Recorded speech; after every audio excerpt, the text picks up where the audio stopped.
Welcome back to News 5 at 6 o'clock. One man's quest to educate others about prostate cancer is taking over Northwest Florida. Yeah, he's a prostate cancer survivor. News 5's Katrice Nolan shows us how he's combining two of his passions to teach others. 75-year-old prostate cancer survivor Pete Starr has a need for speed. Takes the inside line in turn 3 to take the lead. But the England native's love for motorcycle riding helped him realize that he has a platform for men to get educated about prostate cancer. Don't accept what your doctor says as gospel. Question it. Make the doctor explain it to you, and if you're not satisfied, look elsewhere. And I'm just trying to get men to understand that there's more to it than meets the eye. Now being a 13-year survivor, Starr has merged motorcycles with educating men about the disease. And now he is traveling the country. Peter is not chopped liver here. I mean, this is a guy that's done some really cool stuff in his life, and his story is very interesting, and it will appeal. Once people get to see the movie and hear his story, they're going to get excited. So the former disc jockey and filmmaker is showing one of his movies, Taking It to the Limit, tomorrow night at the BMW and Indian motorcycle dealership in Pensacola to educate men on prostate cancer. Once you've had the prostate removed, there's no going back. As one of my doctors says, you cannot undo surgery, you cannot undo radiation. Once diagnosed with prostate cancer, Starr founded the Healing Arts Education Foundation. It promotes a healthy lifestyle and bringing awareness to fighting cancer naturally. It's my place to educate people so that instead of making a decision about treatment with this much information, I want them to make that decision after they've got this much information, so they're really sure about staying informed to help fight a disease. Reporting in Pensacola, Katrice Nolan at News 5. Again, the movie will be shown at the BMW and Indian Motorcycle starting at 6 o'clock. It is free and open to the public. A health alert tonight.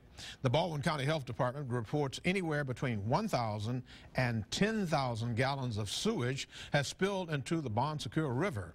Officials urge you to use caution when handling and cooking seafood caught in the river. Just a little help can have big results. An Alabama graduate is asking Alaska to spread that message. Mike Ross shows us how he's doing it through lawn care. Meet Rodney Smith. He flew all the way from Alabama to Alaska to mow this yard. Rodney does a lot of mowing and a lot of traveling to cut grass. Up until now, he's been to every state except Alaska and Hawaii. And it seems fitting that Alaska, the 49th state, is his 49th stop. What do you think so far of Alaska? It's a very beautiful place, but it takes a long time to get here. So why all the cross-country grass mowing? A video on his website explains his motivation. I'm from the island of Bermuda. Well, in Bermuda, everybody's just friendly, you know. They give back when they can, and that's what drives me, to help people. Rodney is now a graduate student in Huntsville, Alabama. 2 years ago, he began a mission with a lawnmower to help people and give back. Back in 2015, I saw an elderly man outside cutting his grass. It looked like he was struggling. And from that day on, I decided to cut grass free for the elderly, disabled, single-parent mothers, and veterans. That single act of kindness grew faster than grass in the sunshine. Rodney started a nonprofit organization called Raising Men Lawn Care Service. We have kids nationwide that are taking part of this. The kids cut grass to help those who need a hand. At first, like, some kids come to the program because their parents want them to, but once they start, they're calling us up saying they want to come out and make a difference in their community. So that's a beautiful thing to see. They'd rather be outside cutting grass than inside playing video games. Raising Men Lawn Care Service has opened 8 chapters across the country, and 120 kids have joined. I hope that they can, you know, step up, and if they see someone that's in need of help, not even just with cutting lawns, they just step up and help that person. To motivate them, Rodney has his 50-yard challenge.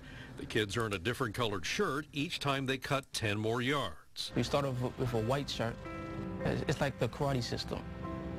When you get a black shirt, once you reach 50 lawns. And when kids mow 50 yards, they get a visit from Rodney, and their family gets a new lawnmower free. But it made Troy build. Vonda Rourke Martinez and her husband Andrew are disabled veterans. A Facebook friend in the lower 48 told Vonda that Rodney was looking for a yard to cut in Alaska to help complete his trip. So I posted on his Facebook page, and someone contacted me, and this all happened on Monday, and then Tuesday he was here. He arrived. You have one young man who has struck out and really started this process to bring others into it and build from there. I think it's really great. Great things from a young man who is showing all of us that maybe what the world really needs is some grass-cutting compassion. All right.